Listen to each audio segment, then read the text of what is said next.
नमस्कार, स्वागत है आप सभी का। आप देख रहे हैं न्यूज 18 इंडिया। मैं हूं आपके साथ ऋतिका सिंह। यूक्रेन युद्ध में रासायनिक और जैविक हथियारों को लेकर बड़े खतरे की आशंका जताई जा रही है। भारत ने भी ये कहा है कि इसे लेकर अंतर्राष्ट्रीय संधियों का कड़ाई से पालन किया जाए, लेकिन इस वक्त यूक्रेन में कुछ हथियार ऐसे हैं जिनकी चर्चा पूरी दुनिया में हो रही है। यूक्रेन के पास ऐसे गेम चेंजर हथियार आ चुके हैं जिनके शुरुआती नतीजों ने ही इस युद्ध का रुख मोड़कर पूरी तरीके से रख दिया है। इन हथियारों पर ज़ेलेंस्की को इतना ज्यादा भरोसा हो गया है कि उन्होंने नाटो और अमेरिका से कहा है कि हमें सिर्फ हथियार देते रहिए, यूक्रेन रूस को धूल चटा देगा। ये रिपोर्ट आप देखेंगे तो आपको पता चलेगा कि यूक्रेन और रूस की लड़ाई क्यों कई महीनों तक खिंचती हुई नजर आ रही है।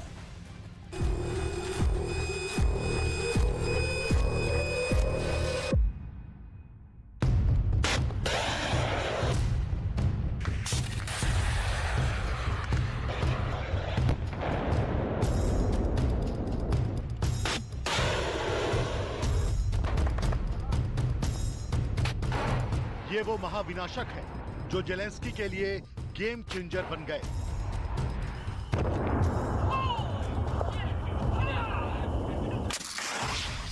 ये यूक्रेन के लिए रूस को रोकने वाला सबसे बड़े हथियार है।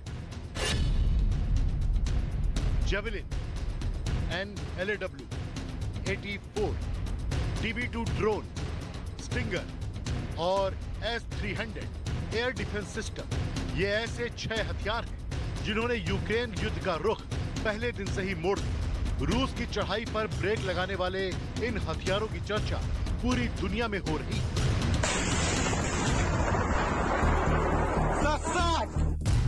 23 और 24 फरवरी की रात शुरू हुए यूक्रेन युद्ध की असली स्क्रिप्ट यही हथियार लिख रहे हैं, इसलिए दिल थाम कर बैठिए। ऐसे धमाकों भरी रिपोर्ट में अभी और जबरदस्त ब्लास्ट होने वाले हैं जो आपको यूक्रेन युद्ध में ज़ेलेंस्की की असली ताकत और रूस की बारीक कमियों को समझने में मदद करेगी।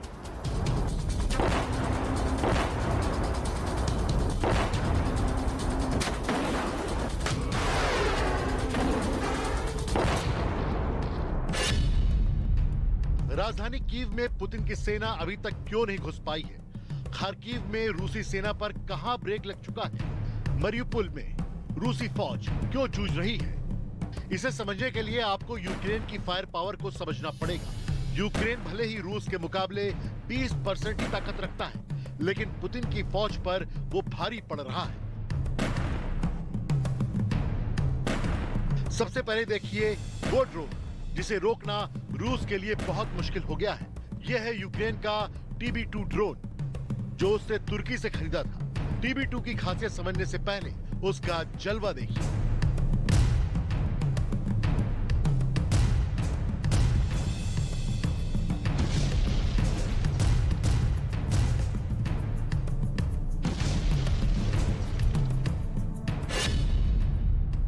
TB2 जिन्हें बेरे कतार ड्रोन भी कहा जाता है, ये 4 एंटी टैंक मिसाइल लेकर उड़ता है। 150 किलो तक वजन उठाने वाला TB2 ड्रोन 25,000 फीट की ऊंचाई तक 27 घंटे तक मंडरा सकता है। यूक्रेन के पास ऐसे 20 ड्रोन हैं, लेकिन रूस का दावा है कि कई TB2 ड्रोन वो मार चुका है। लेकिन सच ये है कि अब तक इस ड्रोन ने रूस की नाक में दम किया हुआ है। उसके कई टैंक इस ड्रोन के हमले में खत्म हो चुके हैं। 2020 में अजरबैजान और आर्मेनिया के बीच हुए युद्ध में भी TB2 ने बहुत कहर मचाया था। अजरबैजान की जीत के पीछे TB2 का सबसे बड़ा रोल था। इसलिए जब यूक्रेन में रूस के बढ़ते टैंक काफिलों पर आसमान से अटैक होता है तो उसके पास भी इनसे बचने का कोई जवाब नहीं होता। टॉप एंगल से गिरने वाली मिसाइल रूसी टैंकों और बख्तरबंद गाड़ियों को बचने का कोई मौका नहीं देती। लेकिन टॉप एंगल शॉट को लेकर रूस का सबसे बड़ा डर TB2 ड्रोन ही नहीं, वो man portable anti tank missile भी है जिसने रूस के सैकड़ों टैंकों को तबाह कर दिया। यूक्रेन की फौज और मिलिशिया इस वक्त 3 तरह के एंटी टैंक वेपन सिस्टम्स का इस्तेमाल कर रही है। इसमें पहला है अमेरिका से मिला javelin anti tank guided missile system जिसकी रेंज 4 किलोमीटर है। ब्रिटेन से मिला NLAW सिस्टम यानी next generation light anti tank weapon. Range 800 meter है। ये दोनों टॉप एंगल अटैक वाली मिसाइल है। तीसरा है स्वीडन से मिला 84 रॉकेट लॉन्चर। 600 मीटर रेंज वाले इस सिस्टम का इस्तेमाल अमेरिकी सेना ने अफगानिस्तान में भी किया है। सबसे पहले देखिए कि जेवलिन क्या कर सकती है। ये फायर एंड फॉरगेट सिस्टम है, यानी एक के बाद दागो और भूल जाओ। ये मिसाइल टैंक की टरेट यानी उस हिस्से पर ऊपर से वार करती है जो टैंक का सबसे नाजुक हिस्सा माना जाता है।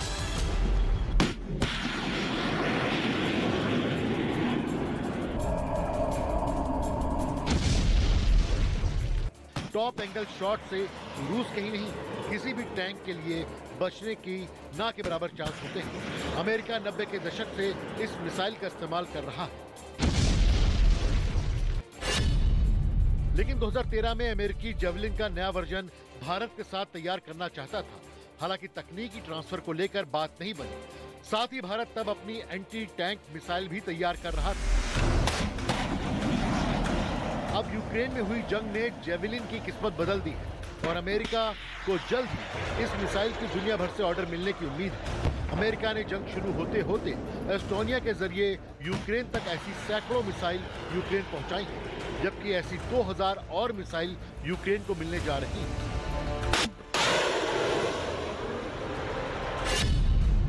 यूक्रेन में जेवलिन का स्ट्राइक रेट 90% से ज्यादा है। शुरुआती दिनों में ही जब यूक्रेन ने 300 जेवलिन फायर की तो इसने 280 रूसी टैंक या बाकी बख्तरबंद गाड़ियां ध्वस्त कर दी।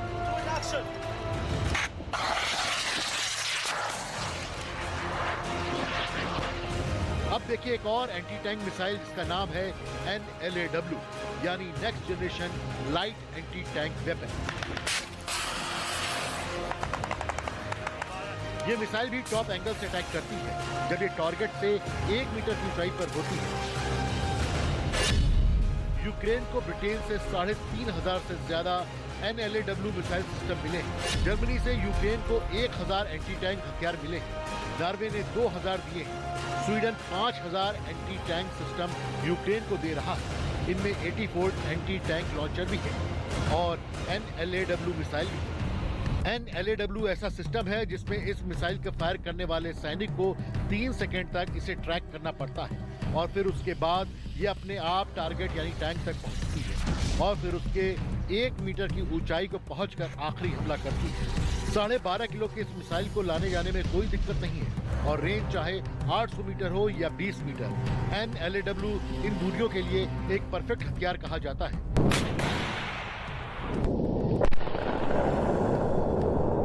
NLAW ने रूस को यूक्रेन में बहुत ज्यादा नुकसान पहुंचाया है। अब रूसी रक्षा मंत्रालय ने एक वीडियो जारी किया जिसमें उसने यूक्रेन की फौज से बहुत सी एंटी टैंक मिसाइल बरामद की। रूस ने ये हथियार कहां पकड़े उससे लोकेशन नहीं बताई, लेकिन ये man portable anti tank system इस वक्त यूक्रेन युद्ध में रूस का सबसे ज्यादा खून बहा रहे हैं। В ходе боя с украинскими националистами, военнослужащими вооруженных сил Российской Федерации было захвачено большое количество вооружения западного производства. Среди них противотанковые ракетные комплексы «Джавелин», ручные противотанковые гранатометы, переносные зенитно-ракетные комплексы. Все оружие будет передано представителям Луганской и Донецкой народных республик. यूक्रेन के पास जो एंटी टैंक मिसाइल है, इन्होंने रूस की बख्तर वाली ताकत को पूरी तरह उधेड़ कर रख दिया। चाहे T-72 हो, T-80 हो या फिर T-90 टैंक, ये एंटी टैंक हथियार रूसी सेना की हर बख्तरबंद गाड़ी पर भारी पड़ रहे हैं। रूसी टैंक पावर की बैकबोन कहे जाने वाले ये तीनों टैंक और BMP जैसी कई इंफेंट्री फाइटिंग व्हीकल इस युद्ध में खिलौने की तरह तबाह कर दिए गए। ऐसे ही हमले और मिसाइलों को देखकर रूस की फौज कई जगह अपने टैंक और बख्तरबंद गाड़ी छोड़कर भी भागी। Він великий, але його складно оцінити, коли ви не у нас і не розумієте до кінця, просто не знаєте. І тут немає ніяких до вас питань. Просто обсяг, який ви нам даєте на тиждень, ми використовуємо за 20 годин. Граждане России, любой из вас, кто имеет доступ к правдивой информации, уже мог осознать, чем закончится эта война для вашей страны. Позором, бедностью, многолетней изоляцией. 84 रॉकेट लॉन्चर को देखें तो इसने भी रूस के सामने सबसे बड़ा चैलेंज पेश किया। एक इन्फेंट्री वेपन सिस्टम के तहत अब यूक्रेन की हर प्लाटून को इससे लैस किया जा रहा है। 84 ऐसा सिस्टम है जो भले टैंक को टॉप एंगल अटैक न करे, लेकिन इससे लैस होकर एक फौजी इतना खतरनाक हो जाता है कि लगातार हमले के जरिए किसी भी बढ़ते हुए काफिले को रोक सकता है या हाई प्रोफाइल टारगेट पर वार कर सकता है। 84 मिलीमीटर के गोले के साथ 84 600 मीटर तक वार करता है। वजन 10 किलो से भी कम होने की वजह से ये एक तेजी से मूव करने वाले दस्ते का मनपसंद हथियार बन जाता है। जंग शुरू होने से पहले ही यूक्रेन की फौज इन नए हथियारों को चलाने की ट्रेनिंग ब्रिटेन और अमेरिका की फौज से लेने लगी थी। इस वजह से यूक्रेन की फौज पहले दिन से ही इन हथियारों के जरिए रूस की फौज को रोकने में कामयाब रही। यूक्रेन की एंटी टैंक मिसाइलों के हमले ऐसे हैं कि रूस के तबाह हुए टैंक कई जगह देखे जा सकते हैं, जिसकी टर्रेट उखड़ी हुई है, जिसमें 1 मीटर तक चौड़ा छेद बना हुआ है। कुछ टैंक और बख्तरबंद गाड़ियां ऐसी हैं जो पूरी तरह जले हुए कबाड़ में तब्दील हो चुकी हैं। ये तस्वीरें किसी भी टैंक पावर का हौसला तोड़ सकती हैं। रूस की टैंक शक्ति पूरी दुनिया में मशहूर है। ऐसा देश जिसके पास 12,000 से ज्यादा टैंक है, लेकिन यूक्रेन में इन मिसाइल हमलों के आगे कुछ खास नहीं कर पा रहे।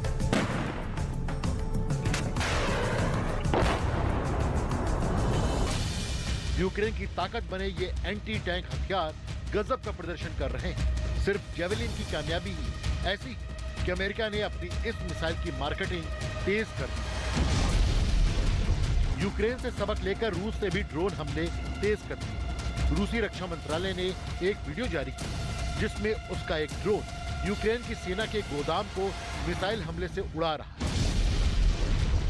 रूस इस ड्रोन मुकाबले में लेट जरूर उतरा है, लेकिन इसमें भी कोई शक नहीं कि ड्रोन पावर में भी उसके हथियार कम नहीं है। हाँ, ये बात जरूर है कि रूस ने अभी तक अपने सभी बड़े हथियार इस जंग में नहीं दिखाए।